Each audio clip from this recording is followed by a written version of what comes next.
Comic book superheroes have been around for a long time, but the idea of a hero goes back centuries. Some of those heroes were so influential they continued into the modern day. Today on Top 10 Nerd, we're talking about part 2 of our list of the top 10 superheroes who came from ancient times. Make sure to check out part 1 so you don't miss a hero that we may have already talked about, and starting off our list at number 10 is Xena, Warrior Princess. I bet you didn't expect to see this one. Sure, Xena, Warrior Princess started out as a TV show, but the character was popular enough to get a few comic book series all of her own, from bigger publishers too, like Dark Horse and Dynamite Comics. Way back in the day, in her early 20s, Xena proved to be a courageous leader when she led her village against a local warlord, but they were defeated, and Xena, being one of the only survivors, was banished. Eventually, she formed a relationship with another warlord known as Boreas, and she even joined him, becoming a warlord herself. Xena the Warlord became known and feared across ancient China, Siberia, Japan, Norway, Britannia, and Greece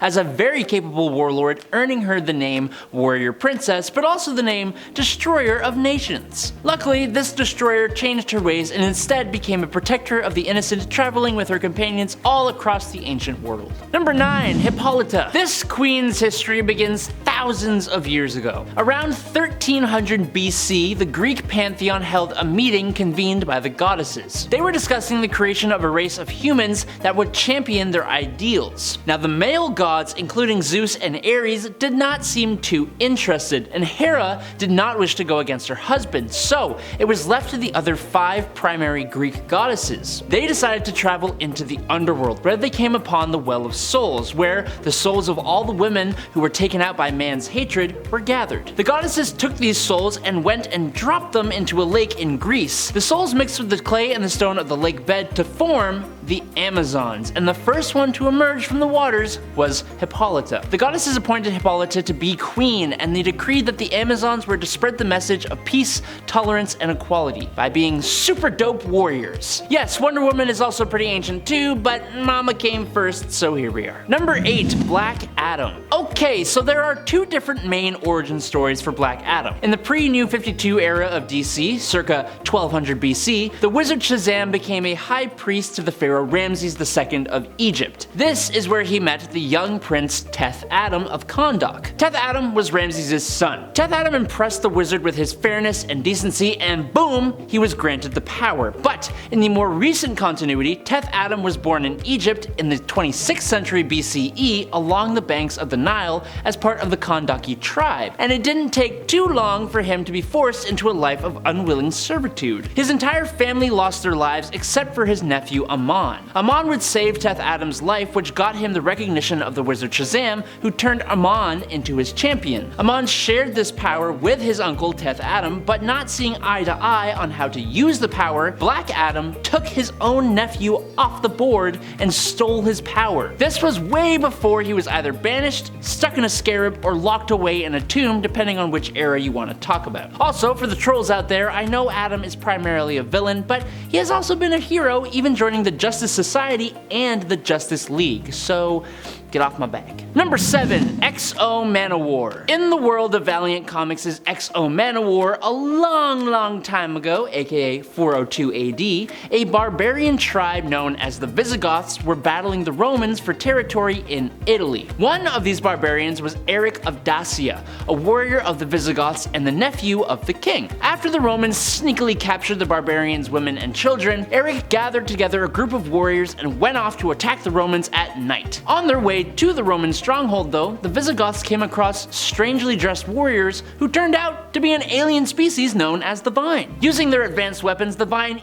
easily defeated the barbarians, and the remaining Visigoths were taken aboard the alien mothership. Now, whilst being herded on board the ship, Eric and his friends managed to overpower their jailer and escape to find shelter within another area of the ship, where they witnessed a Vine ritual in which a priest presented a chosen warrior with a semi-sentient armor called Shanhara. After a number of years, Eric and the others finally managed to gather enough tools and escape their cages. They made their way to the armory, where they found themselves trapped by Commander Trill and his soldiers. But in what could have been their final moments, Shanhara had deemed Eric worthy, granting him superhuman abilities and the means to escape his captors, eventually becoming a hero in the modern era. Number 6.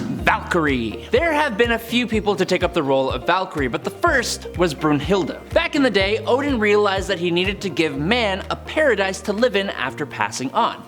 Thank you. Odin chose a princess named Brunhilde to be his Valkyrie, making her responsible for taking the souls of the warriors who perished in battle with honor and bringing them to Valhalla. Brunhilde led the rest of the Valkyrie as a group of warrior goddesses who would appear over the battlefields of mortal worshippers of the Asgardian gods and choose which of them were worthy to be taken to Valhalla. Brunhilde led this group for centuries. Like the other Asgardians, Brunhilde had godly powers, but she also possessed some Valkyrie-specific traits like the ability to perceive and sense the coming of death on a person, the power to teleport to Asgard through willpower, and she was one of the most capable fighters the Asgardians had to offer outside of Thor and maybe a few others. Number 5. Gaea. Speaking of Thor though, last time we talked about Thor's papa, Odin, and for this list I think we should talk about Thor's mama, Gaea. Gaea was one of the elder gods who materialized on Earth way before any life ever appeared here. Unfortunately, the rest of the gods, following the example of the serpent elder god Set, started consuming each other, which turned all but Gaea into demons. In order to better protect life on Earth, Gaea summoned the Demiurge and mated with it to give birth to her first son ever, Demogorge the God Eater. This Demogorge devoured all the demons except those that escaped, like Set and Chthon. Gaea then merged with the Earth itself and dedicated herself to guiding evolution, and that sounds pretty heroic to me. She is one of the oldest and most powerful deities in Marvel Comics, which makes her and Odin's eventual son, Thor, even more of a force to be reckoned with. Number 4. Hawkman. Hawkman is a bit of a doozy to talk about. Essentially, he has two main origins. He was either a space cop or a reincarnated prince. Since we are talking old and ancient today, we will focus on the reincarnated prince story. Basically, Hawkman's secret identity is Carter Hall, an archaeologist and museum curator who is actually a reincarnation of the ancient Egyptian prince Khufu. Khufu, who would become known as Hawkman, discovered an alien spacecraft from the planet Thanagar, powered by an anti-gravity metal element called the Nth metal, which transformed his soul and doomed him and his love to be reincarnated over and over and over again throughout time. Some of his incarnations include Brian Kent, the Silent Knight from 5th century Britain, Conrad von Grimm, the son of a blacksmith in 14th century Germany, Captain John Smith of the 16th century, Hannibal Hawks, the Nighthawk in the American Old West, Detective James Wright, a Pinkerton detective in the 20th century, and finally, Carter Hall himself. Number 3. Venom. Since we all know Venom as being an enemy of Spider-Man, it's easy to forget that he has been around for a much longer amount of time than the web slinger himself, at least in the fictional world. The symbiote that later became known as Venom was spawned at some point during the reign of the Dark Elder God Null, which is a long one, and there is no specific Earth year when this happened, so it's hard to say just how ancient this symbiote actually is, but we know he had a life long before encountering Spider-Man. Unfortunately, the symbiote's memories have all been altered or erased a whole whack of times. It has been said that Venom was the 998th of its lineage, hatching from a clutch of eggs in a cavern on Clintar. That's the symbiote homeworld. Though it does have memories of being present on Gore's homeworld as well, so it's a little confusing. Basically, in the ancient past, the symbiote was once the loyal thrall of Null, but at some point the symbiote refused to obey his wishes anymore, and Venom was cast out of the hive, doomed to wander aimlessly across the cosmos. The symbiote eventually discovered the Kree explorers, who decided to harvest it for further study. It was then bonded to a soldier named Telkar and underwent months of training alongside him before they were dispatched to fight in the Kree-Skrull War. Before eventually leaving Telkar, and after a whack more adventures, the symbiote ended up becoming bonded to Spider-Man during Secret Wars. Number 2. Etrigan. Etrigan the demon was the firstborn of Belial, who was such a handful that Belial exiled Etrigan's mother to Masak Mavdil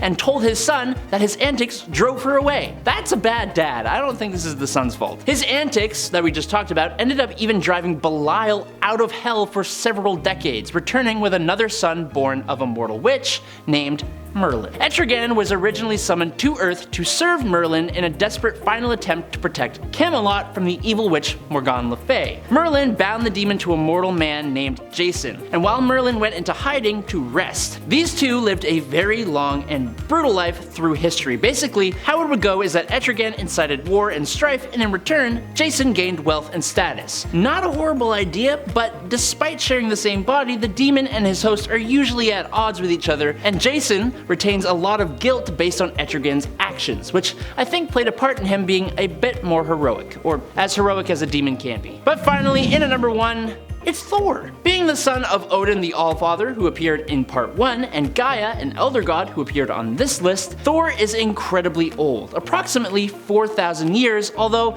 at other times it has been said to be even longer. Thor has all the incredible powers of the Asgardians, but boosted to a whole other level thanks to his mother's elder god status. As the god of strength as well as thunder, he is one of the strongest Marvel characters, being able to either defeat or stalemate astronomically stronger beings like the Midgard Serpent, the Hulk, the Silver Surfer, Gladiator, and Hercules. His stamina lets him basically fight forever, and he's next to completely invulnerable, not to mention his weather and energy manipulation and the use of his hammer, which make this guy almost impossible to bring down. Even when he isn't in possession of his hammer and is just Thor Odinson, he is still a force to be reckoned with, and especially recently, he keeps getting more and more boost to his power. This character has been around for an incredibly long time, and he just gets more and more powerful as time goes on. And there you have it, 10 more absolutely ancient heroes. This is Top 10 Nerd, I'm Adam Andrews, thank you so much for watching, I'll catch you on the flippy flop, peace out nerd.